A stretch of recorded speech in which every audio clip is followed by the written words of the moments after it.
ভারতীয় পেঁয়াজের সবচেয়ে বড় ক্রেতা দেশ হিসেবে বাংলাদেশ একটি গুরুত্বপূর্ণ বাজার ছিল। তবে বর্তমানে রপ্তানি বন্ধ থাকায় বিপাকে পড়েছেন পশ্চিমবঙ্গ ও মহারাষ্ট্রের রপ্তানিকারকরা।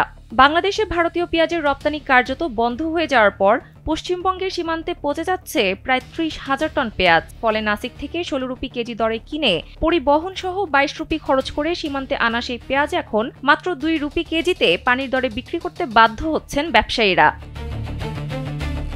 শুক্রবার মালদহের মাহাদীপুর সোনা মসজিদ সীমান্তে দেখা যায় ৫০ কেজির বস্তা মাত্র ১০০ রুপিতে বিক্রি হচ্ছে।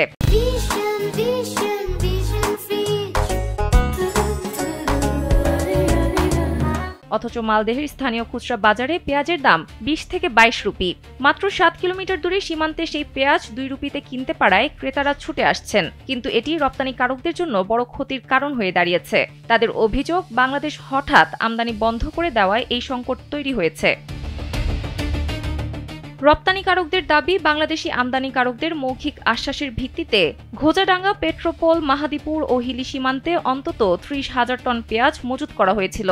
শুধু মাহাদীপুরেই ছিল প্রায় ২০,০০০ টন। যদি রপ্তানি স্বাভাবিক থাকত তবে কেজিতে ৩০ থেকে ৩২ রুপি দরে বিক্রি করে ৮ থেকে ১০ রুপি লাভ হতো। কিন্তু রপ্তানি বন্ধ হয়ে যাওয়ায় এসব পেঁয়াজ পচতে শুরু করেছে। ক্ষতি কমাতে প্রতিদিন শতাধিক শ্রমিক লাগিয়ে পচা পেঁয়াজ আলাদা করতে হচ্ছে। মালদহ ও দক্ষিণ দিনাজপুরের ব্যবসায়ীরা বলছেন, ২ মাস আগেও বাংলাদেশের রপ্তানি স্বাভাবিক ছিল। সেই ধারাবাহিকতায় মজুত করা ৩০,০০০ টন পেঁয়াজ এখন তাদের মাথা ব্যথার কারণ।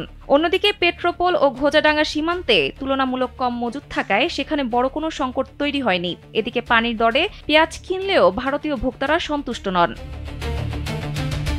সানজিদা ইসলাম, কালবেলা।